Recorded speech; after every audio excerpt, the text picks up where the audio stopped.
കേരളത്തിൽ പെർമിറ്റ് എടുക്കാതെ Karnataka transport corporation കള്ളവണ്ടി ഓടിക്കുന്നതായി motor വാഹന വകുപ്പിന്റെ കണ്ടെത്തൽ. ഉത്സവ സീസണുകളിലും ആഴ്ചാവസാനങ്ങളിലുമാണ് അംഗീകൃത സർവീസുകൾക്ക് പുറമെ പെർമിറ്റ് ഇല്ലാതെ അധിക സർവീസ് നടത്തി കർണാടകം പണം കൊയ്യുന്നത്.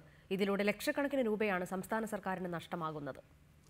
കഴിഞ്ഞ 2 ദിവസങ്ങളിലായി പാലക്കാട് നടത്തിയ വാഹന പരിശോധനയിലാണ് കർണാടക ട്രാൻസ്പോർട്ട് കോർപ്പറേഷൻ ആവശ്യമായ പെർമിറ്റില്ലാതെ കേരളത്തിന്റെ വിവിധ നഗരങ്ങളിലേക്ക് കള്ളവണ്ടി ഓടിക്കുന്നതായി കണ്ടെത്തിയത്.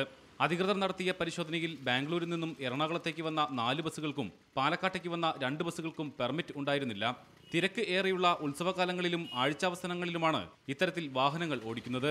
കർണാടകയിൽ നിന്നും വരുന്ന ചില ബസ്സുകൾ കേരളത്തിലെ ട്രാൻസ്പോർട്ട് സ്റ്റാൻഡുകളിൽ കയറാതെ പോകുന്നത് ശ്രദ്ധയിൽപ്പെട്ടതിനെ തുടർന്ന് നടത്തിയ പരിശോധനയിലാണ് തട്ടിപ്പ് വ്യക്തമായത്. ഇതെങ്ങനെയാണ് വരുന്നത് വെച്ചാൽ ഈ KSRTC ആണല്ലോ, ഗവൺമെൻറ് വണ്ടിയാണല്ലോ എന്ന് വിചാരിച്ചുകൊണ്ട് സാധാരണഗതിയിൽ പരിശോധിക്കാറില്ല. ഇടയ്ക്ക് നമ്മൾ പരിശോധിക്കാറുണ്ട്. അപ്പോൾ അങ്ങനെ പരിശോധിച്ചപ്പോഴാണ് അത് കാണുന്നത്. 3 മാസം കൂടുമ്പോഴാണ് അന്യസംസ്ഥാനത്ത് നിന്നും വരുന്ന വാഹനങ്ങളുടെ പെർമിറ്റ് പുതുക്കേണ്ടത്. പുഷ് ബാക്ക് സീറ്റുള്ള ബസ്സിന് സീറ്റൊന്നിന് 2000 രൂപ പ്രകാരവും അല്ലാത്ത ബസ്സുകൾക്ക് സീറ്റൊന്നിന് 1540 രൂപയുമാണ് നികുതി നൽകേണ്ടത്.